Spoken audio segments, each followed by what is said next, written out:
네, 원투펀치 구독자 여러분 안녕하세요. 이번에 새로운 코너로 인사를 드리게 된 스포티비 해설위원 정우원이라고 합니다.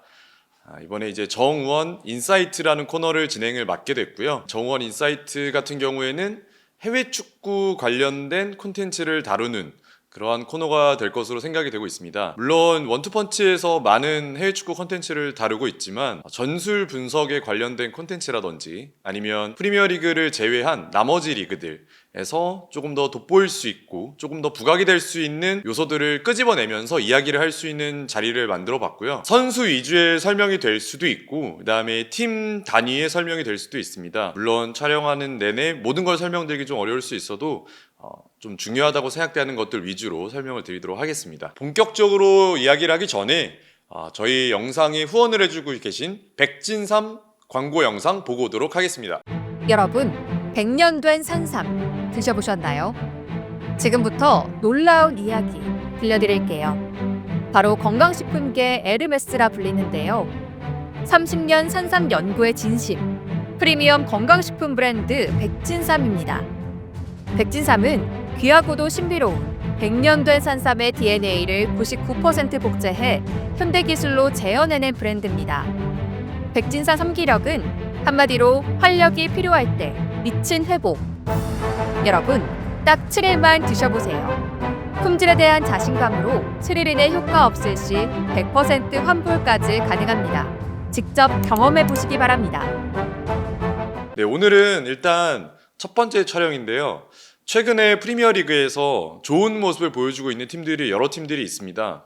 그 중에서 제가 구독자분들께 조금 설명을 드리고 싶은 팀은 본머스입니다. 최근에 이라올라 감독의 본머스가 굉장히 좋은 상승세를 타고 있고 구단 역사상 프리미어리그 10경기 무패라는 신기록을 세우고 있습니다. 최근에는 원정길에 오르면서도 좋은 모습을 보여줬고 이라올라 감독의 전술과 팀에 대한 조직력이 국내외를 막론하고 극찬을 받고 있는데요.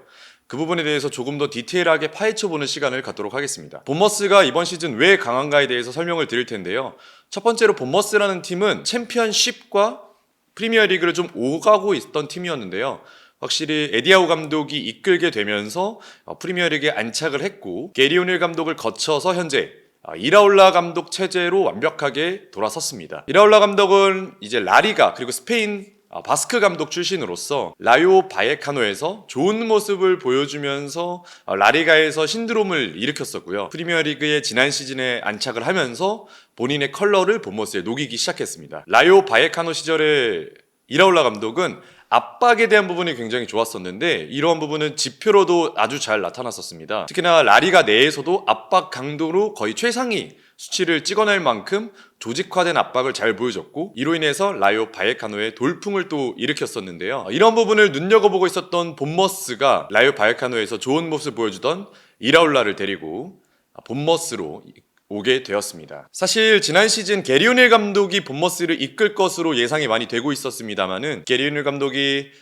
프리미어리그 개막 직전에 울버햄튼으로 자리를 옮기게 되면서 이라올라 감독이 급하게 합류를 하게 됐고요. 이라올라 감독이 들어오고 나서 9경기 동안 승리가 없었던 본머스입니다. 확실히 이라올라 감독이 추구하고자 하는 색깔을 녹이는데 시간이 꽤나 걸렸던 모습이 있었고요. 하지만 이라올라 감독의 이 특유의 압박 스탠스를 위주로 한 이 조직화된 공격과 수비 전환 이 부분의 키워드를 확실히 잡고 1년차부터 팀을 다지기 시작했습니다. 기존의 본머스에서 에디아우 감독이 보여주고 있었던 압박 축구에 대한 부분과 이라올라 감독이 보여주는 압박 축구에 대한 부분이 어느 정도 결이 좀 맞는 부분이 있었거든요. 그러한 부분 때문에 기존에 있는 선수단도 그 부분에 큰 어려움 없이 조금의 시간이 지나자마자 바로 이라올라 감독의 어떤 체제 제대로 녹이는 모습을 또 보여줬습니다. 그러면 이라올라 감독의 추구하고자 하는 방향에 대해서 조금 체크를 해보고 최근 경기에서 이 본머스가 어떠한 모습에서 좋은 모습을 보여줬고 그 부분에서 좋은 폼을 보여줬던 선수들은 또 누구인지를 한번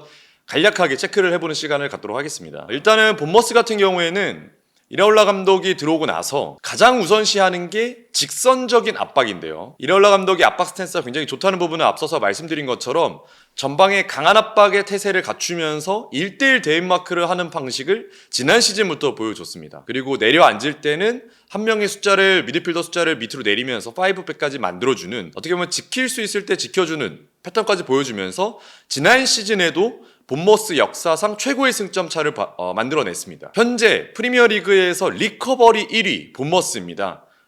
최근에 본머스 축구를 보시는 분들은 아시겠지만 모든 선수가 올라갔다가 모든 선수가 내려오게 되는 정말 조직화된 전력을 보여주거든요. 특히나 높은 위치에서 볼을 탈취한 이후에 빠르게 득점으로 연결하는 패턴, 특히 슈팅으로 연결하는 이 확률과 수치 자체가 프리미어리그에서 정말 상위권에 위치하고 있습니다. 그러면 이제 최근에 이라올라 감독이 추구하고자 하는 형태가 어떻게 경기에 녹아들었는지를 한번 보면 좋을 것 같습니다. 지난 첼시와의 경기였죠.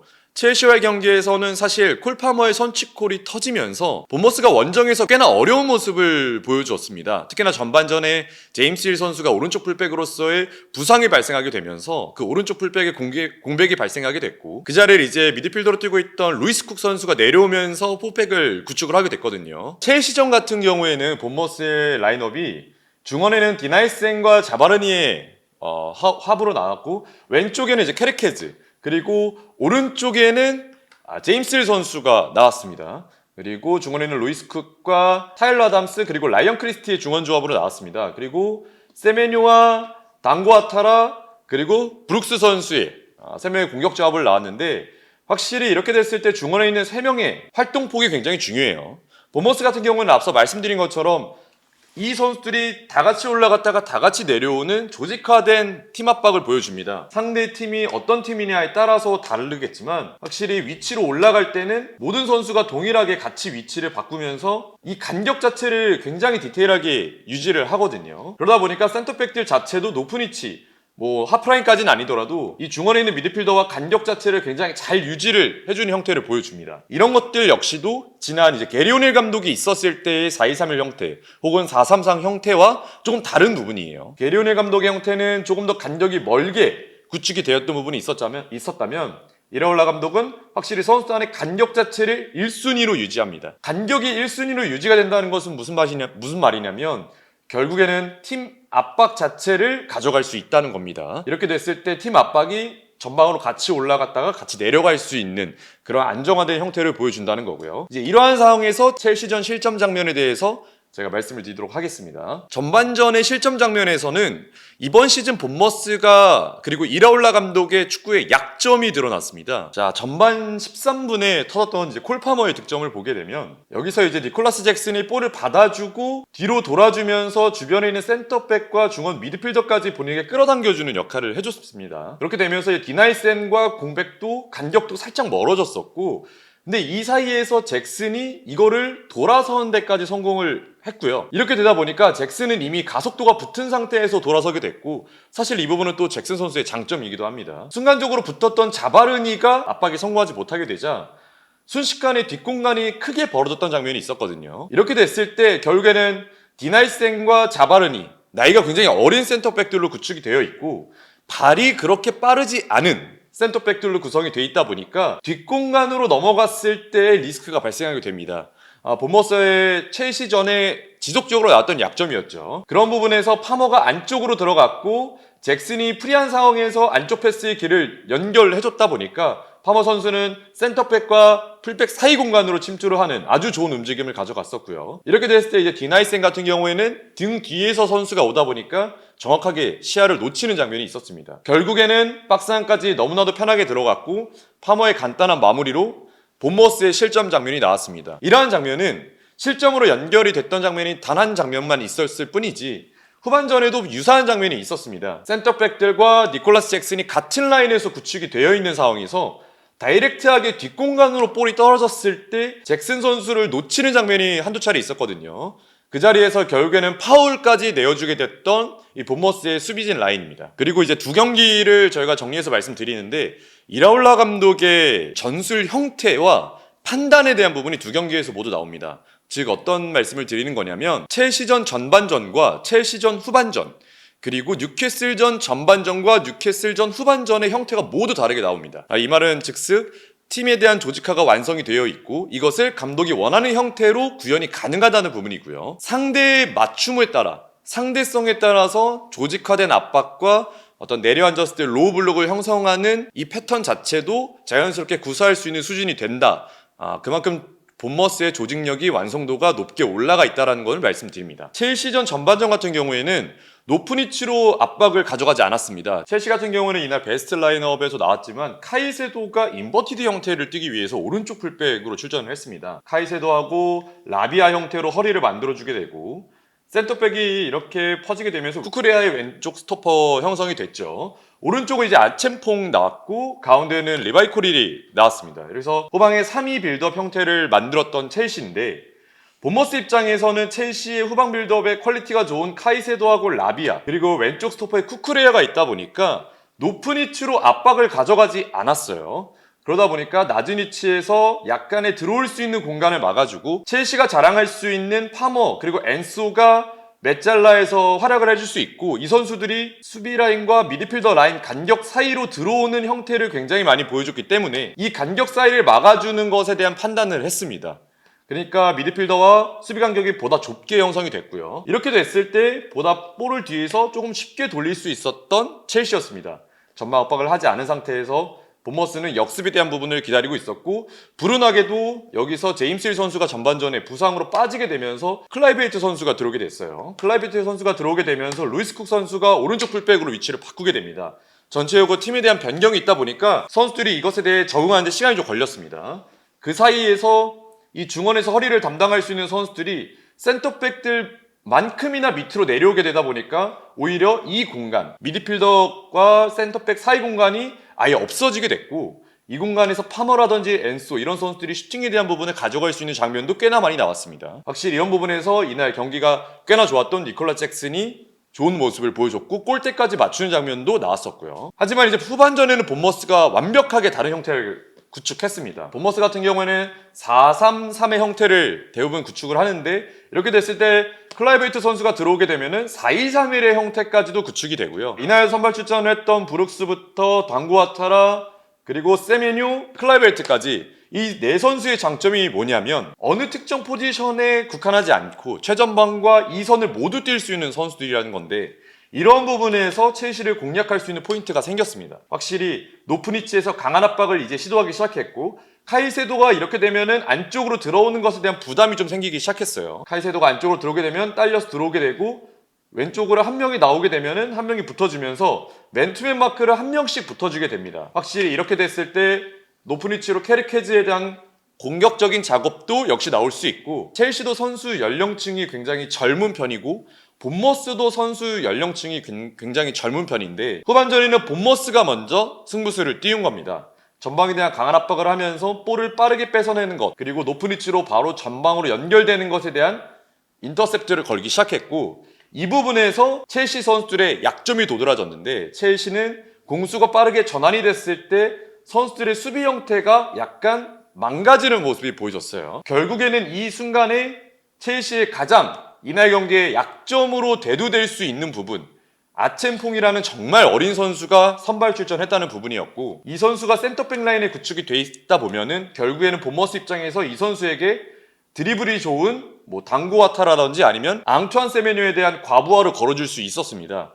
확실히 이 부분에 키포인트가 있었던 본머스가 사이 공간 세메뉴까지 들어오게 된 패스 그리고 여기서 아첸퐁과 1대1 상황에서 아첸퐁이 완벽하게 벗겨지면서 슈팅까지 연결됐던 부분 박스 근처까지 연결되는데 패스는 단 3차례로 연결이 됐고요. 확실히 이 득점에서 나왔던 부분은 3번의 패스로 연결이 됐다는 부분 앙투안 세메뇨가 아첸퐁이라는 선수를 상대로 우위를 가져갈 수 있는 부분을 이라올라 감독이 제대로 포인트를 작용을 시켰고 아첸퐁에 대한 강한 압박을 보여주면서 결국에는 소유권 그리고 이어서 득점까지 만들어냈던 매우 본머스다운 공격 장면이 나왔습니다. 이 골로 본머스가 리드를 가져오게 됐고요. 물론 첼시와의 경기에서 마지막에 리스 제임스에게 프리킥을 내어주게 되면서 승점을 1점밖에 가져오지 못했지만 확실히 후반전에 첼시의 마레스카 감독을 상대로 이 이라올라 감독의 정확한 포지션 변경과 전체적인 팀 압박의 레벨을 끌어올리는 것이 주요하게 작용을 했습니다. 사실상 득점으로 연결되지 못했던 위협적인 공격 장면이 나왔던 부분들은 후반전에 훨씬 더 많이 나왔었고요. 그 부분에 득점이 만들어졌다면 본머스가 승기를 잡을 수 있었던 장면이 훨씬 많았습니다.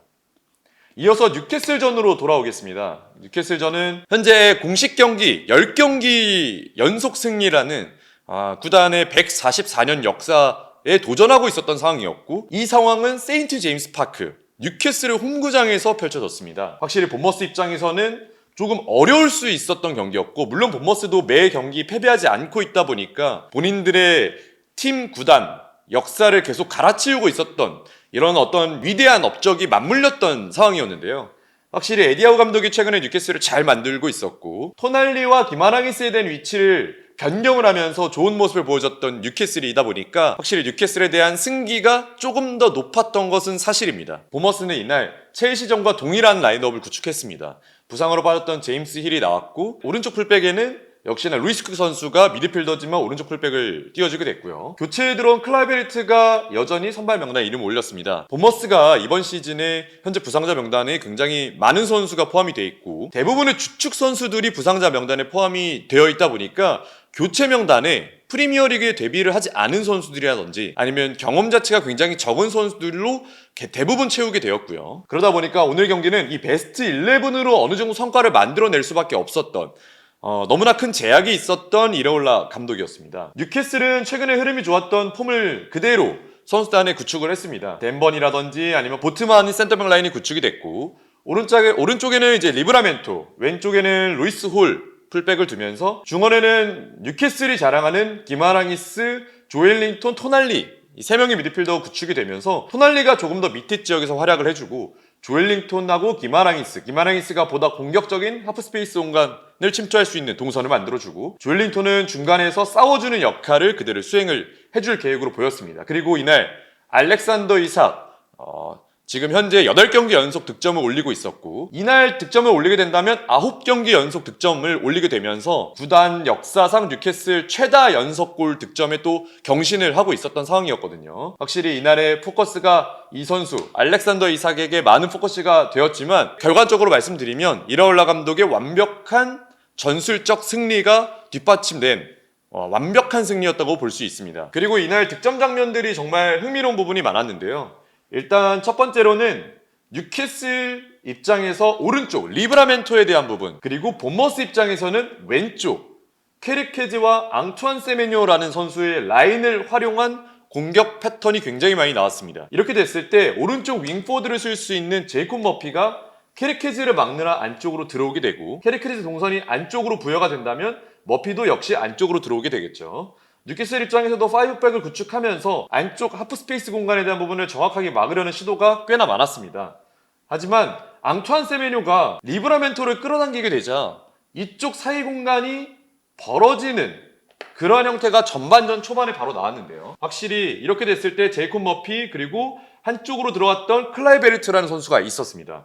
클라이베르트가 여기서 플러스 1 역할을 해줬는데, 이 사이 공간을 계속 침투하다 보니까 제이콥 머피 그리고 리브라멘토가 마크가 3대2 상황으로 구분되는 경우가 많았어요. 이렇게 됐을 때 리브라멘토가 순간적으로 클라이베르트에게 딸려 나가게 됐고, 이 순간 뒤쪽에서 볼을 잡고 있었고 안쪽으로 들어가던 앙투안 세메뇨에게 공간이 열리게 됩니다. 정말 찰나의 순간이었지만 순간적으로 수비 대형이 간격이 벌어져 있던 순간이었거든요. 확실히 이렇게 공간이 벌어지게 되자 안쪽으로 들어간 패스가 연결이 됐고, 이걸 리브라멘토가 정확하게 잡아내지 못했어요. 4백 라인 중에 수비적으로 불안감을 조성해줄 수 있었던 부분, 첼시전에는 아첸퐁이라는 키워드를 공략했다면 뉴캐슬전에는 리브라멘토를 집중적으로 공략한 포인트가 나왔다고 볼 수 있습니다. 여기서 세메뇨가 안쪽으로 들어갔고, 이때 옵더블 움직임을 가져갔던 클라이베이트가 안쪽 수비 강간 사이로 위치하게 됩니다.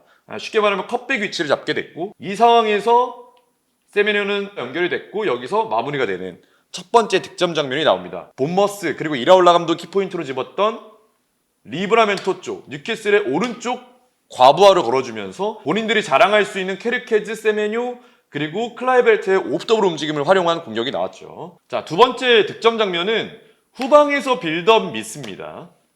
확실히 높은 위치에서 강한 압박을 보여준다고 말씀을 드렸었는데, 첼시전과 다르게 뉴캐슬전은 전방에서부터 강한 압박을 전반전 초반부터 보여줬던 본머스였어요. 확실히 높은 위치에서 골키퍼가 볼이 방출이 되면 그 순간 압박 형태를 가져가고, 특히나 오른쪽으로 볼이 전개되는 것보다 왼쪽으로 볼이 전개되기를 유도했습니다.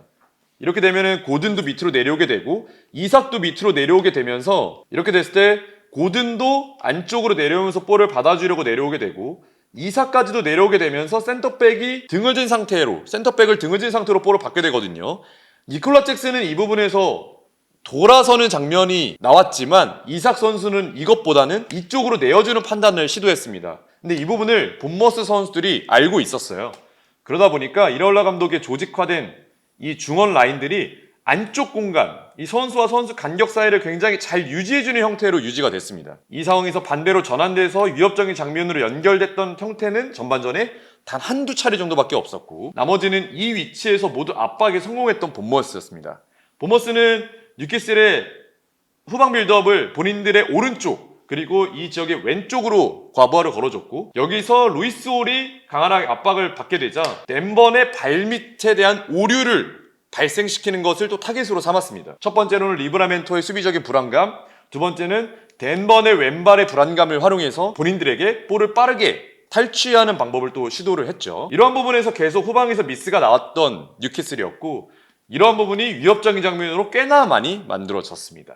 이번 시즌 본머스가 구단 역사상 가장 높은 프리미어리그 승점을 기록하고 있고 이 순간에도 굉장히 잘 나가고 있다는 부분을 최근 2경기 그리고 골이 나왔던 패턴에 대해서 설명을 드렸는데요. 확실히 본머스 같은 경우에는 정리를 해서 말씀을 드리면 첫 번째는 높은 에너지 레벨을 통한 많은 활동량이 일단 기반이 돼야 됩니다. 이것에 대한 장단점이 정확하게 이번 시즌에 나오고 있는데 높은 위치에서 빠르게 볼을 탈취한 이후에 바로 득점으로 슈팅으로 연결되는 퍼센트가 가장 높은 팀이 본머스입니다. 반대로 현재 부상자 명단이 가장 많은 팀 역시도 본머스입니다. 그만큼 본머스의 이 조직화된 그리고 이라올라 감독의 축구를 소화하기 위해서는 확실한 활동량 그리고 체력적인 부분이 뒷받침이 돼야 된다는 걸 이번 경기 그리고 지속된 이번 시즌 본머스 경기를 통해서 알 수 있었습니다. 본머스의 이러한 활동량이 기반이 되기 위해서는 선수들이 다 같이 움직이는 팀이 하나가 되는 유기체가 돼야 되는데 이런 부분에서 간격이 잘 유지가 되고 있습니다. 확실히 안쪽으로 들어오는 선수들의 동선이 맞춰지더라도 선수 간의 간격 자체가 매우 유기적으로 연결이 되고 최전방을 뛸 수 있는 선수들 역시도 미드필더 지역으로 내려왔을 때 본인이 해야 될 역할에 대한 부분이 인지가 잘 되어 있고 반대로 미드필더라든지 윙포드 선수들이 본인의 위치가 아닌 다른 위치에서 뛸 때도 확실하게 본인이 해야 될 역할에 대한 부분이 잘 녹아져 있습니다. 이라올라 감독이 팀을 얼만큼 든든하고 단단하게 만들었는지를 알 수 있는 대목이고요. 이러한 부분에서 봤을 때 높은 에너지 레벨과 강한 압박을 취하는 그리고 높은 체력적인 부분을 요하는 본머스의 형태를 띄기 위해 어린 선수들을 적극적으로 영입하는 본머스 구단의 어떻게 보면 영입 철학과도 굉장히 잘 부합하는 그러한 팀 전략, 팀 전술, 팀 의도라고 볼 수 있습니다. 네, 오늘은 본머스에 대해서 설명을 좀 해봤는데요. 확실히 이번 시즌에 돌풍을 보여주고 있는 여러 팀들이 있지만 그중에 이라올라 감독의 본머스가 확실히 두각을 드러내고 있다는 점, 확실하게 강팀들을 상대로도 좋은 모습을 보여주고 있다는 부분이 본머스 팬들 그리고 본머스 축구를 즐기시는 분들에게는 더 큰 재미로 다가오지 않을까 싶습니다. 본머스에게도 단점은 있습니다. 앞서 말씀드린 것처럼 젊은 선수들로 구축이 되어 있다 보니까 확실히 그라운드 안에서의 흔들릴 때도 있고 경험적인 부분이 좀 적다 보니까 그 부분에서 나올 수 있는 리스크도 발생을 합니다만은 확실히 이라올라 감독의 하고자 하는 축구 그리고 이라올라 감독이 상대의 맞춤에 따라서 공략하는 포인트가 매번 다르다는 것이 본머스가 앞으로 더 높은 순위로 끌어올릴 수 있는 가장 좋은 포인트가 되지 않을까 싶습니다. 많은 부상자도 있습니다. 이바니우송 그리고 시니스테라 등등 정말 많은 부상자가 따르고 있는 본머스라서 현재 스쿼드를 얼만큼 잘 유지할 수 있고 이 스쿼드에서 더 이상 부상자가 나오지 않는 것이 본머스 입장에선 중요할 것으로 보이는데요. 확실히 챔피언스리그 진출권을 도전하고 있는 입장이지만 그에 못지 않더라도 유럽 대항전 진출권까지는 정말 노려볼 수 있는 그러한 본인들만의 색깔이 잘 유지가 된 그러한 팀이라고 생각이 듭니다. 네, 오늘은 본머스 그리고 이라올라 감독의 축구에 대해서 설명을 해봤고요. 다음 주에 또 다른 축구팀 소식으로 찾아뵙도록 하겠습니다.